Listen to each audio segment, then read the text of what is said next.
ഇന്നലെ രാത്രി മുതൽ തുടങ്ങിയ പെരും മഴയും കാറ്റുമാണ് കേട്ടോ. അപ്പോൾ ഞാൻ ഇന്നിപ്പോൾ അവർ അതുകൊണ്ട് തന്നെ അഴിച്ചു വിട്ടിട്ടില്ല. ഒരു 5 മിനിറ്റ് ഇടയ്ക്കൊന്ന് അഴിച്ചു വിട്ട് കൂടൊക്കെ ഒന്ന് ക്ലീൻ ചെയ്ത് വെച്ച് അങ്ങ് കയറ്റി ചെയ്ത് കേട്ടോ. സാധാരണ 1-2 മണിക്കൂറൊക്കെ രാവിലെയും വൈകുന്നേരമൊക്കെ ആയിട്ട് പുറത്ത് നിർത്തുന്നത് കേട്ടോ. പക്ഷേ ഇന്നിപ്പം ദേഹം മൊത്തം അഴുക്ക് വെക്കുന്നുണ്ട്, ഇവിടെയൊക്കെ മണ്ണായോണ്ടേ. അപ്പോൾ ഇന്ന് നമുക്ക് റേഷൻ കട അവധിയാണ്. ഇന്നലെ ജൂലൈ മാസത്തെ കച്ചവടമൊക്കെ അവസാനിച്ചുകൊണ്ട് അവസാനിച്ച് കഴിഞ്ഞ് പിറ്റേന്ന് നമുക്ക് റേഷൻ കട അവധിയാണ് കേട്ടോ. അപ്പോൾ അമ്മ മഴയായാലും വെയിലായാലും ഒന്നും അമ്മയ്ക്ക് പ്രശ്നമല്ല. അമ്മ രാവിലെ കുന്താലയൊക്കെ ആയിട്ട് കൃഷിക്ക് ഇറങ്ങിയിട്ടുണ്ട്. അതുകൊണ്ട് ഈ കാണുന്ന ചേമ്പെല്ലാം അമ്മ നട്ട് വളർത്തിയതാണ് കേട്ടോ. പിന്നെ നമ്മളവിടെ റിങ് ഇറക്കിയേക്കുന്നത് നമുക്ക് വേസ്റ്റൊക്കെ ഇട്ട് കത്തിക്കാൻ വേണ്ടിയിട്ടാണ് കേട്ടോ. അപ്പം അമ്മ രാവിലെ പുറംപണിയായിട്ട് ഇറങ്ങി. എനിക്ക് വലിയ താല്പര്യമൊന്നും ഇല്ല ഇതൊക്കെ ചെയ്യാനായിട്ട് കേട്ടോ. ഞാൻ പിന്നെ അകമ്പണിയായിട്ട് ഞാനങ്ങിരിക്കും. അപ്പോൾ നമ്മൾ മേളിൽ കഴുകിയിട്ടിരുന്ന തുണിയെല്ലാം ഇന്നലെ രാത്രിത്തെ കാറ്റത്ത് മൊത്തം തറയെ വീണ് കിടക്കുക കേട്ടോ. എന്തായാലും ഭാഗ്യത്തിന് പുറത്തോട്ട് പറന്നു പോയില്ല, എല്ലാം അതിനകത്ത് തന്നെ കിടക്കുക. കംപ്ലീറ്റ് പിള്ളേരെ യൂണിഫോം ഉൾപ്പെടെ എല്ലാം പറന്നു പോയി കേട്ടോ, തറയെ വീണ് പോയി. ഒരുവിധമല്ല, നന്നായിട്ട് ഉണങ്ങിക്കിടന്നിരുന്നേ. എന്തോ ചെയ്യാനാ, ഇന്നലെ എടുക്കാൻ പറ്റിയില്ല. രാവിലെ മുതലേ കറണ്ട് വന്നും പോയി ഇരിക്കുക. എന്തായാലും ഒരുവിധം ഞങ്ങൾക്കുള്ള ചോറ് കുക്കറിനകത്ത് തിളപ്പിച്ച് വെച്ചിട്ടുണ്ട് കേട്ടോ. നമ്മുടെ മിക്കുവിനൊക്കെ ഉള്ള ചോറ് വെക്കാനായിട്ട് ഒരുങ്ങിയപ്പോഴാണ് പിന്നെയും കറണ്ട് പോയി.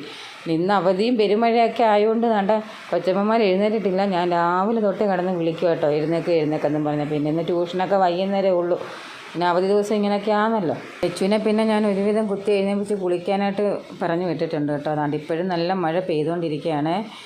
ഇന്നിപ്പം മീൻ മേടിപ്പീരൊക്കെ കണക്കാണ്. മീൻകാരുടെയൊക്കെ കുറച്ച് പേരുടെ മെസ്സേജ് വന്നിട്ടുണ്ട്, കാലാവസ്ഥ മോശമായതിനാൽ ഇന്നലെ മീൻ പിടിക്കാൻ പോയിട്ടില്ലെന്നും ഒക്കെ കേട്ടോ. അപ്പം ഇന്ന് മീൻ മേടിപ്പീരൊക്കെ കണക്കാണ്. അല്ലെങ്കിൽ മഴയത്ത് എങ്ങനെയാണ് ഇറങ്ങിപ്പോകുന്നത്. അമ്മ താണ്ട് ഈ ചേന നടാനാണ് അവിടെ തടവെടുക്കുന്നത് കേട്ടോ. അപ്പം അമ്മേനോട് പറയുന്നത് നമ്മുടെ കാലിലൊക്കെ ചെളിയാണെങ്കിൽ എടുത്ത് കൊടുക്കാനായിട്ട്. അപ്പം ഇത് നടാനാണ് അമ്മ അവിടെ തടവെടുത്തുകൊണ്ടിരിക്കുന്നത് കേട്ടോ. അപ്പം അമ്മ ഞാനിങ്ങനെ ചാക്കോട് എടുത്ത് കൊടുത്തപ്പം പറയുമ്പോൾ കയ്യിൽ എന്തോ മണ്ണ് പറ്റുമോ, അതുകൊണ്ടൊന്ന് കയ്യിലെടുത്തെടുക്കും. എന്തോ ഒരു ഉപകാരമൊന്നും ചെയ്യാൻ പറ്റത്തില്ലെന്ന് ഇപ്പോഴത്തെ കാലത്താർക്ക്. നമ്മൾ ഉപകാരം ചെയ്താലും അതിനകത്തും കുറ്റം കണ്ടുപിടിക്കാൻ മാത്രം അറിയാം. എന്തോ ചെയ്യാനാണെന്ന് പറ. പിന്നെ ഇതിൻ്റെ ഇടയ്ക്ക് കരണ്ട് വന്നു കേട്ടോ.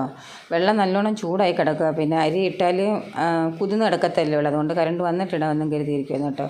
അതുകൊണ്ട് അമ്മ ചേനയൊന്നും നടുന്നത് നമ്മുടെ മിക്കൂനൊന്നും രസിക്കുന്നില്ല. കൂട്ടിക്കിടന്ന് ഭയങ്കര ബഹളമാണ്. ഇങ്ങോട്ട് നോക്കിക്കൊണ്ടാണ് അമ്മ ചേന നടുന്നത് നോക്കിക്കൊണ്ടാണ് ഈ ബഹളം മൊത്തം 4 പേരും വയ്ക്കുന്നത്. പിന്നെ അവർക്ക് ഓടിച്ചാടി കളിക്കാനുള്ള സ്ഥലം മൊത്തം അമ്മ ഏതാണ്ടൊക്കെ നട്ടു വെച്ചേക്കുക.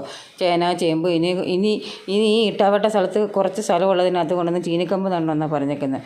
പിന്നെ അവർക്ക് ദേഷ്യം വരാതിരിക്കും. അവരിനി എവിടെ ഓടിച്ചാടി കളിക്കാനാ.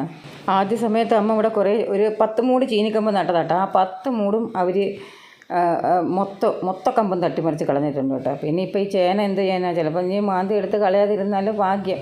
മിക്കവാറും ഉള്ളത് ഇങ്ങനെയൊക്കെ കുഴിച്ച് വെക്കുന്നത് അവർ മാന്തി എടുത്ത് കളയാറുണ്ട് കേട്ടോ. അപ്പം ഞാൻ അരിയൊക്കെ ഇട്ട് നമ്മുടെ മിക്കുവിനൊക്കെ ഉള്ള ചോറ് അത് കേട്ടോ. അപ്പോൾ ആദ്യമായിട്ട് കാണുന്നവർ ചാനലൊന്ന് സബ്സ്ക്രൈബ് ചെയ്തേക്കണേ.